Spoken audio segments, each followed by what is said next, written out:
Assalamualaikum warahmatullahi wabarakatuh. Di sekitaran tahun 98-99 ya, ada orang setengah curhat ke saya. Apa katanya? Ustadz, saya bingung. Bingung kenapa? Bingung melihat tingkah manusia, perilaku manusia yang justru bertingkah, berperilaku hanya bikin masalah, bikin kegaduhan, dan seterusnya. Tentu dimaksudkan adalah hal negatif. Maka dari itu saya berkesimpulan, kata dia, biangnya adalah agama. Karena persoalan agama lah orang akhirnya bertikai, orang akhirnya berseteru, orang akhirnya bermusuhan. Sebelum dia melanjutkan, dia juga mengatakan, memang saya pernah mencoba. Orang ini terlahir muslim, aku muslim. Tapi setelah dia mengamati, dia berkesimpulan seperti itu tadi. Nah, sebelum dia melanjutkan curhatannya, saya memang pernah mencoba menyelami beberapa agama. Dan saya melihat yang lebih nyaman, yang lebih bisa menenangkan itu adalah, ini apa saya sebut atau tidak usah saya sebut. Tidak usah saya sebutlah, adalah agama X. Agama tertentu, pastinya bukan Islam. Itu yang menurut saya lebih tenang, ya, lebih nyaman. Tapi kemudian saya juga akhirnya tidak menambatkan keyakinan saya ke situ. Maka saya pilih lebih baik tidak usah beragama. Coba lihat. Apa poin pentingnya? Biang kerok kekacauan menurut dia adalah agama. Akhirnya biar tidak terjadi kecarut-marutan, kekacauan, lebih baik tidak usah beragama. Satu, kita cari beberapa referensi ya. Referensi yang pengertiannya adalah pendapat-pendapat orang, pemikiran-pemikiran orang. Yang satunya, politik itu memecah belah umat. Politik itu memecah belah umat. Makanya yang lebih aman biar tidak berpecah belah, tidak usah berpolitik. Yang kedua, politik dijadikan biang kerok kekacauan. Saya minta bantuan, ada lagi yang menambahkan? Karena kalau saya lihat dua ini sudah cukup mewakili ini.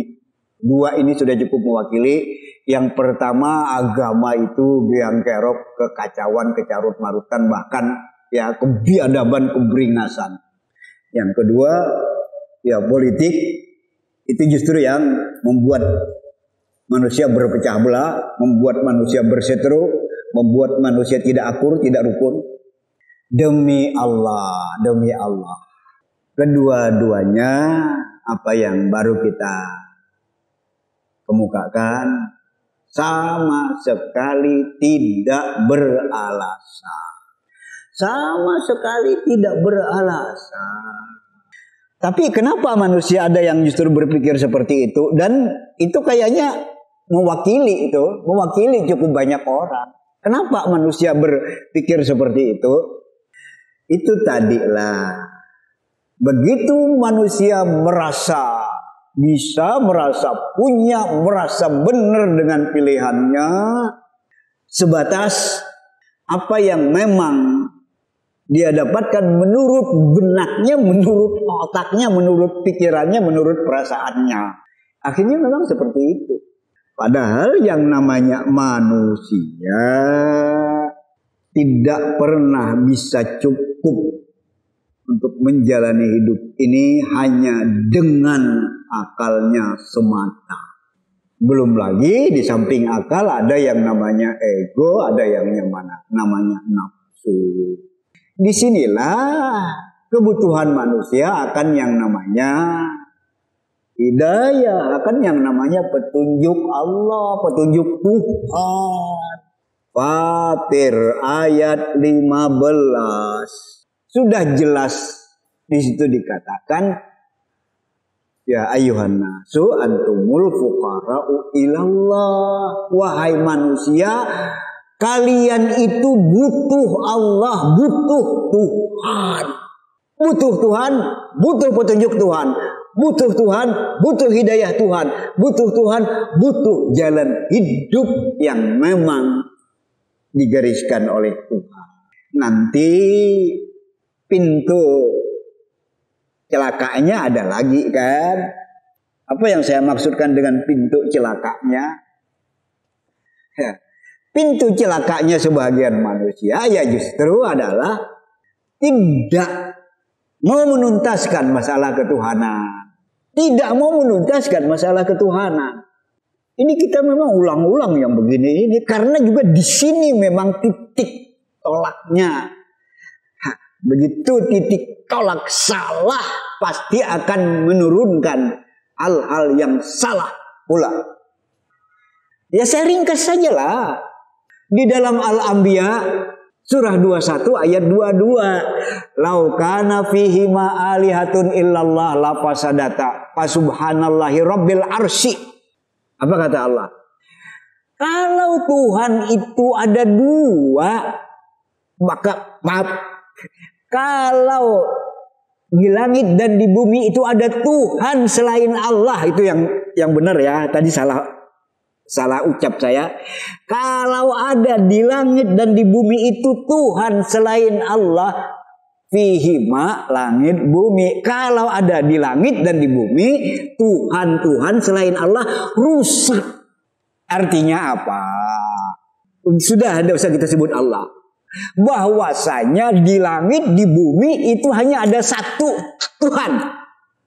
Bukan dua, bukan tiga, bukan empat. Nah, Tuhan yang satu itu apa? Siapa? Ini kan yang tidak tuntas kan? Ya sementara Allah mengatakan, Tuhan mengatakan kalau justru ada Tuhan di langit dan di bumi selain Allah, rusak, tidak akan beres. Ya khawatir Muslim masih goyang juga dengan hal-hal yang seperti ini. Kalau masih goyang dengan hal-hal yang seperti ini, belum Muslim, belum mukmin. Pastikan itu majelis yang dimuliakan oleh Allah. Sama sekali, tadi sudah saya katakan, tidak beralasan untuk orang kemudian mengatakan biang kekacauan, kecarut-marutan adalah agama. Agama. Kalau saya harus mengiyakan, kalau kita harus mengiyakan, iya. Tapi jangan dibawa-bawa Islam. Iya, tapi jangan dibawa-bawa Islam. Nanti kita bahas, ya kalau Muslim justru ragu untuk hal-hal yang seperti ini, ya sekali lagi, iya kok keislaman kita berarti tidak benar. Nanti ada bagian akhir toleransi. Akan saya jelaskan, mudah-mudahan sejelas-jelasnya. Jadi biang kekacauan itu bukan persoalan agama, bukan. Kalau mau mengatakan juga persoalan agama, jangan dibawa-bawa Islam. Yang pertama, yang keduanya, kurang lebih akhirnya akan biang kekacauan, ya, pertikaian, ya, ketidakrukunan adalah masalah politik. Juga dikecualikan politik yang memang didasarkan pada kebenaran, pada al-Islam. Itulah politik yang akan mendatangkan ketenangan, kedamaian, kebaikan. Tapi begitu politik menghalalkan segala cara, ini yang bikin kacau, ini yang bikin carut marut. Masa orang Islam gak cerdas? Minggu yang lalu sudah, silakan kaitkan dengan sebelum-sebelumnya. Tuhan satu, tidak mungkin memang bukan satu. Yang satu siapa? Tetap pastikan dengan alasan-alasan, dengan argumen-argumen yang memang akal sehat menerima, nanti didukung oleh dalil-dalil Qur'ani nabawi. Nah, begitu Tuhan yang satu itu adalah yang kita yakini Allah, maka Tuhan yang satu itu kemudian juga kan dialah yang berhak menata, dialah yang berhak mengatur. Tidak ada selain dia yang berhak menata dan mengatur. Dialah dengan hukum-hukumnya yang mesti ditepati. Tidak ada hukum-hukum selain hukum dia. Begitu kita benar-benar menuhankan dia, menuhankan Allah. Coba logika berpikir ini nih, logika berpikir ini. Makanya belum benar. Ya udahlah, tidak benar orang mengaku bertauhid tapi sebatas meyakini kalau Allah itu esa. Sebatas meyakini kalau Allah itu yang menciptakan langit dan bumi. Sementara berhukum tidak dengan hukum Allah. Itu bukan ahlu tauhid itu. Satu ketundukan, satu kepatuhan, satu penghambaan hanya kepada Allah, itulah tauhid. Nah, tapi kan faktanya beragam keyakinan, biar fakta ya, beragam agama. Islam sangat elok, sangat indah dengan ajarannya. Lihat sajalah Al-Baqarah 256. Seperti apa Islam berbicara terkait dengan agama. La ikraha fiddin. Tidak ada paksaan. Kalau tidak Islam, kami lenyapkan kau. Kalau tidak Islam, tidak ada tempat kau di wilayah sini. Itu paksaan. Lah, Islam tidak begitu, tidak. La ikraha fiddin. Ya sebenarnya sudah bisa meneruskan ini. Cuma kita khawatir masih ada juga kadang-kadang orang itu ragu-ragu. Padahal iman itu tidak ada tempat bagi keraguan. Kenapa tidak ada paksaan? Kenapa tidak ada paksaan? Qad tabayyana rusdu minal ghayy. Karena sudah jelas mana petunjuk, mana kesesatan. Ngapain juga dipaksa? Orang terpaksa sholat, orang terpaksa berislam, tidak ada artinya apa-apa juga. Kan gitu ya. Lantas, kalau begitu, tidak salah ya. Orang tidak berislam, jangan dibawa ke wilayah itu. Islam tidak memaksa. Tidak memaksakan kehendak, tapi kemudian tetap mengajak. Itu ya, tidak memaksakan kehendak, tapi tetap mengajak. Yang tentu nanti disesuaikan dengan ya situasi, kondisi, keadaan. Tetap mengajak, diajak, nggak terima, selesai. Artinya apa? Kita sudah menyampaikan kewajiban, kita sudah melaksanakan apa yang Tuhan amanahkan itu. Dan kemudian berdasarkan ayat ini lah, di samping nanti ada ayat-ayat yang lainnya juga dipahami bahwa Islam itu benar-benar agama yang sangat-sangat toleran, mentoleransi agama kepercayaan yang lain selain Islam. Kemudian apa arti toleransi? Bagaimana yang dikehendaki dengan toleransi? Pertama, tidak memaksa, tidak memaksakan kehendak. Itu pertama, pokok dulu. Yang kedua, pernah sudah saya sampaikan, yang diinginkan oleh Islam itu adalah kedamaian. Yang diinginkan oleh Islam itu adalah kedamaian. Karena yang diinginkan Islam kedamaian, maka Islam tidak ingin kekacauan. Yang diinginkan Islam adalah keadilan, maka yang Islam tidak menginginkan kezaliman.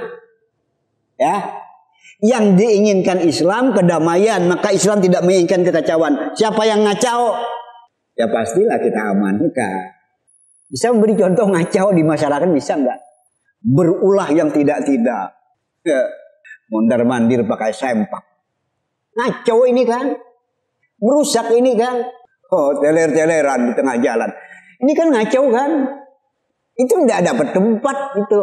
Karena mengacau. Bukan buat aman, bukan buat damai. Tidak bisa ditolerir yang begitu itu. Zalim, tidak adil, berkhianat, tidak amanah. Tidak dapat tempat itu. Wa inin tahau fala udwana illa 'alal zalimin. Ini di Al-Baqarah ayat ini, ya. Setelah Allah justru mengatakan perangilah mereka agar tidak terjadi fitnah dan agar agama itu benar-benar hanya yang tegak agama Allah. Kalau sudah usai konfrontasi, maka tetap ada musuh abadi. Apa itu?